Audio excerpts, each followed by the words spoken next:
instability, despair, and Її chaos. метою має Its бути goal відродження is працюючої to revive економіки a у світі, functioning economy щоб in the world, дозволити to allow появу the політичних emergence і of соціальних political умов, в and яких social можуть існувати conditions вільні in which інституції. free institutions Ці can слова exist. актуальні і These сьогодні. words Мої are relevant пропозиції even today. направлені My так само проти proposals голоду, are бідності, all the same, they are designed to counter the hunger, poverty, despair, and chaos, and of course the war, which is unleashed by the Russia, and which brings nothing else but hunger, poverty, despair, and chaos to many in the world, not only to us, to Ukraine, because guaranteeing peace and stability and security requires all of us acting quickly and preventively. We should not be afraid to set new precedents, and this is what the world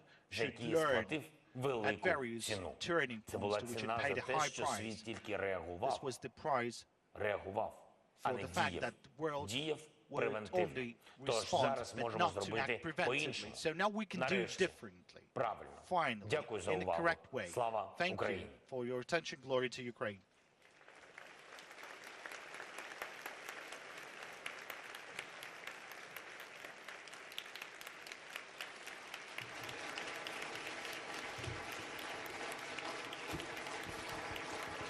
Дуже дякую. Thank you so much.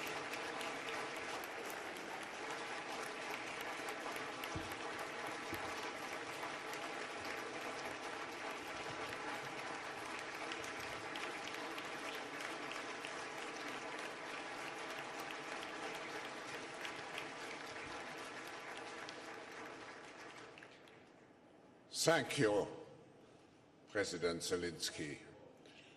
You have shown us the magnitude and the complexity of the issue and what is actually at stake. Mr. President, if I may have still two questions. The first one is the following. What is your dream? How do you see Ukraine in the future? What is your vision for Ukraine in the future?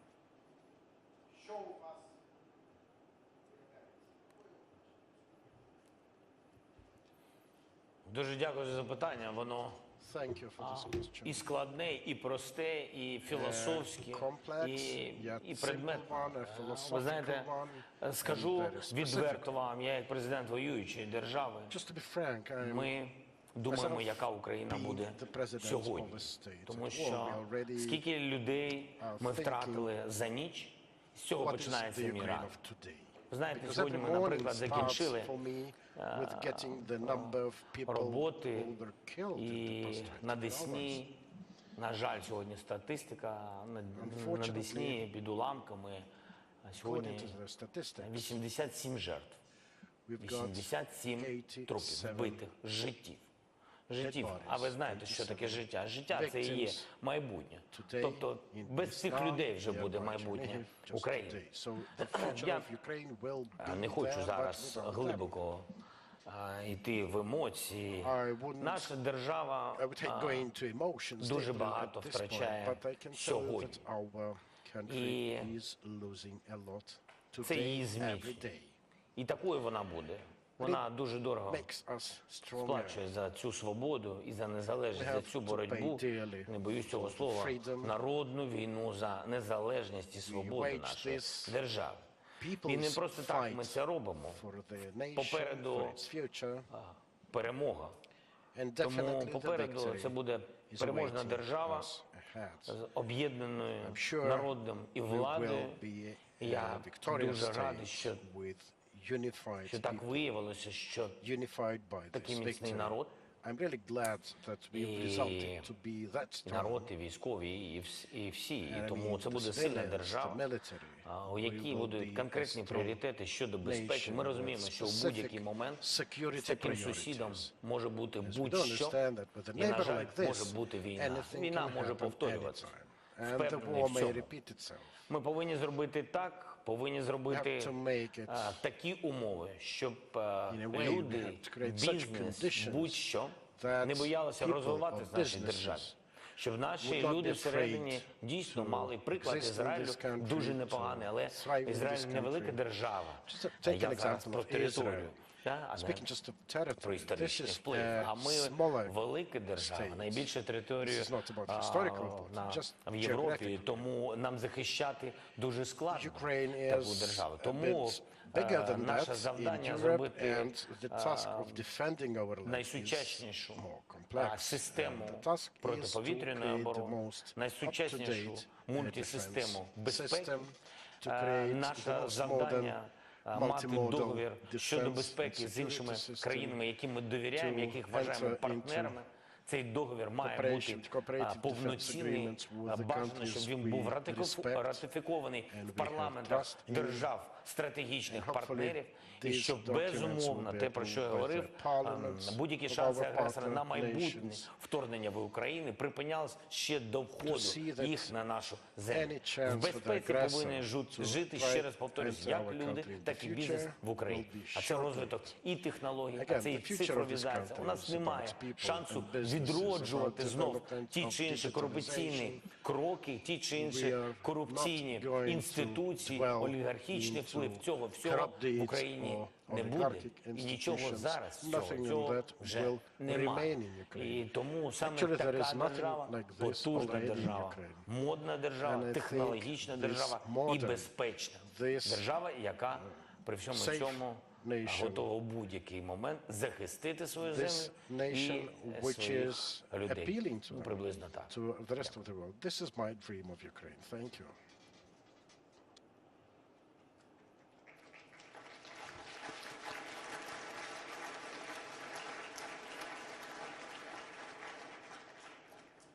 Mr. President, your country is playing a substantial role in feeding the world, if I may say so, and your exports at the moment of food products are interrupted. How can we help to restore Ukraine as a major, to fulfill its function, to be a major contributor in order to avoid a food crisis which would be so dangerous for all of us in the world and so painful? What can we do, and what can you do? What can we do for you?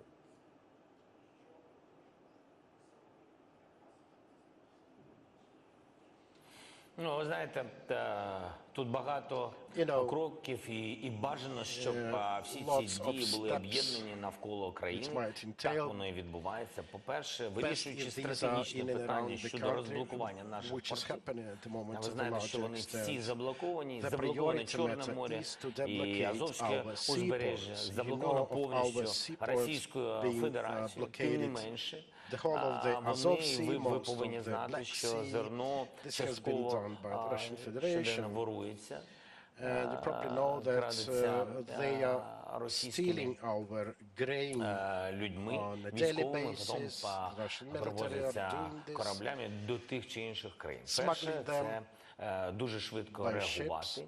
Ми на рівні Міністерства закордонних справ працюємо з іншими посольствами тих країн, скажімо так, які не є дружніми, тому що я вважаю, що якщо ти розумієш, звідки це зерно, звідки везе Російська Федерація, як ти можеш його купувати нелегітимно і купувати тільки через те, що воно тобі продається задарма. Тому тут ми працюємо, в цьому напрямку треба, щоб на рівні ще раз дипломатів інші країни нам допомагали, тому що ми на самоті не зможемо з цим боротися саме з такими діями Російської Федерації. Друге, це розблокування наших портів, і тут і Європейський Союз, і ми розмовляли із Борисом Джонсоном, із Анджеєм Дудою, із Туреччиною, з Швейцарією, тощо багато, із Організацією Об'єднаних Націй. Дуже важливо, щоб всі прийшли до предметних кроків і зробили конкретний коридор щодо експорту нашого зерна, нашого соняшника, тощо, харчової продукції. would allow 22 exports мільйони of тонн our ми повинні wheat, вивезти, експортувати, тому що буде sunflower, дефіцит. Ви ж знаєте, other дефіцит буде всюди. grains. В Африці, в Because Азії, в otherwise країнах there will be a Європи. deficit, Все and you це know it робить will happen Росія. Це everywhere. друга серія, In вибачте Asia, за in таке порівняння, це і Africa, друга everywhere. серія після енергетичної кризи, яку And вони this will be минулого like, року you створили know, у світі. Вони зараз це a роблять. continuation Вони of the самі energy такої crisis харчової they продукції launched немає, вони через the previous блокування year. наші роблять те саме. And with Тому blockading our треба ports, they're doing домовлятися just the і треба same. робити With такий the food коридор realm. проти So we need to таких agree гідних on a країн corridor. світу. Росія не буде виступати, And я в цьому Russia впевнений. will not be Тому able що to через stand порти ми можемо against вивозити the на leading місяць біля countries 10 of the мільйонів world. тонн. Значить, країни не постраждають. Ми We можемо are able впоратися to з цією export дуже about важливою 10 задачею. Крім цього, є million залізниця. tons from Там, these ports, which я will думаю, mean що у there вас will be no тут Hungarian присутні countries. велика кількість лідерів держав, There про are яких я options сказав, і of також doing it наші by дружні railway. держави, прибалтійські держави, We have Литва, many Латвія, leaders of Естонія. our Тут ми neighboring говоримо countries, із our ними, friendly щоб countries. We через are залізницю talking to them like і the Польщу, Baltic і states, their representatives are here порти today. Прибалтики, також So we are talking ми how to могли use their facilities, удосконалити цей their шлях. seaports Тому on the однією Baltic відповіді to do it. простого So there is рішення no немає. single І коли у вас, one-size ще раз fits-all повторюю, solution for сусід that. Російська Федерація, Again, нічого простого не буде.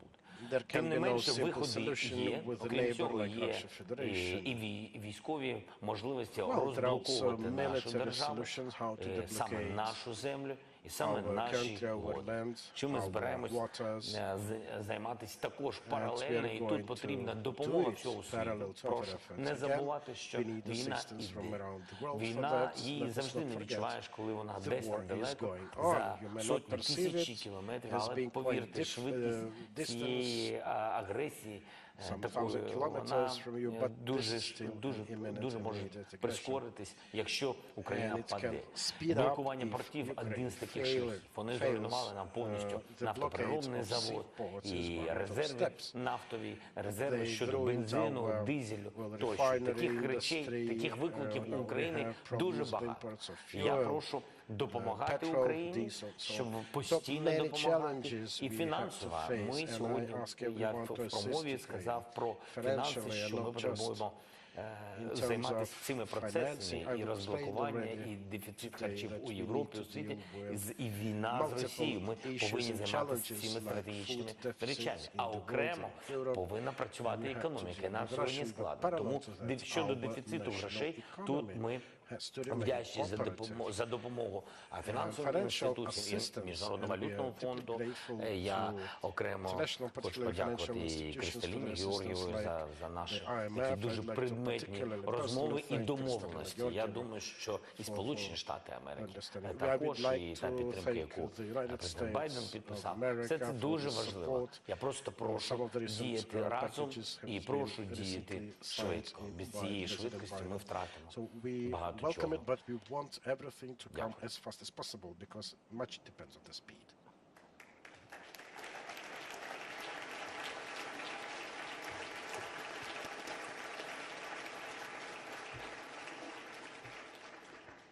Mr. President, you have shown the situation in your country and how much our future depends on bringing a solution to the terrible fight you are engaged in against your will.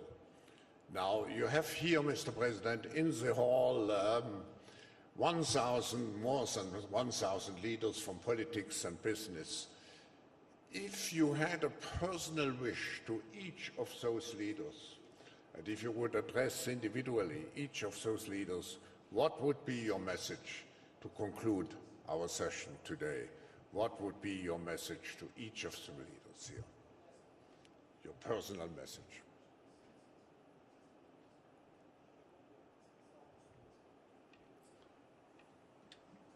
Кожному їх 1000. To each one, Я не 1,000 впевнений, of що в them, мене би вистачило часу. I'm not sure I мене його would have дуже enough мало. time. I'm really short on time. Тому я хотів би сказати, що у I would України rather say that, дуже мало часу. you know, Ukraine І is я short on впевнений, time. ніхто не розуміє, скільки часу, I'm в pretty принципі, much є у sure Європи, і that скільки no часу one has є any у світі. idea how much time І тому я не буду з кожним окремо говорити, саме тому, що на сьогодні світ об'єднаний через цю загрозу, через війну, через російську агресію, світ об'єднаний. Я вдячний цьому. Я хочу, щоб ця об'єднаність, щоб ви її не втратили. Це дуже важливо. Це той міцний кулак, якого боїться сьогодні нецивілізоване керівництво, військово-політичне керівництво Російської Федерації. Якщо кожен з вас, вибачте за таке, буде просинатися, я знаю, що у кожного великі проблеми, і я не говорю, що ми – це пріоритет для кожного з вас. У вас свої держави, свої питання, але я думаю, що ми можемо втратити ці цінності у світі, якщо ми їх втратимо в Україні. І тому дуже вас прошу просинатися щоранку, і окрім цих питань, є таке відомий такий вираз, відомий випадок. Тому, якщо можна, поставте собі питання, що ти зробив для України сьогодні? Дякую.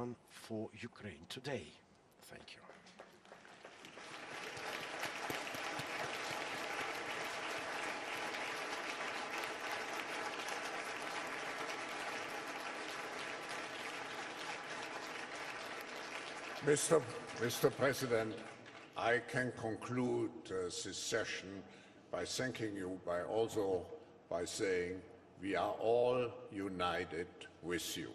Thank you.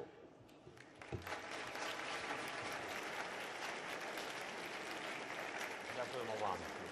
Дякую. Щасливо. Thank you so much. Have a nice day. Дуже дякую.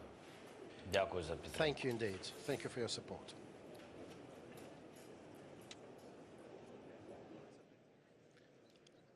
Ladies and gentlemen, please stay seated for our next session, Spirit of Resilience, Ukrainian Voices. Thank you.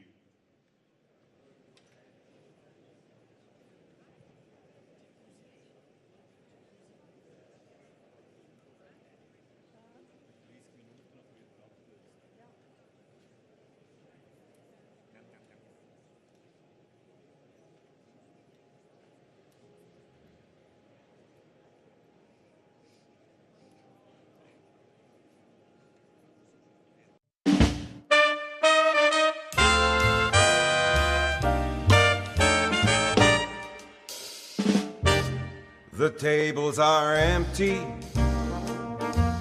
dance floors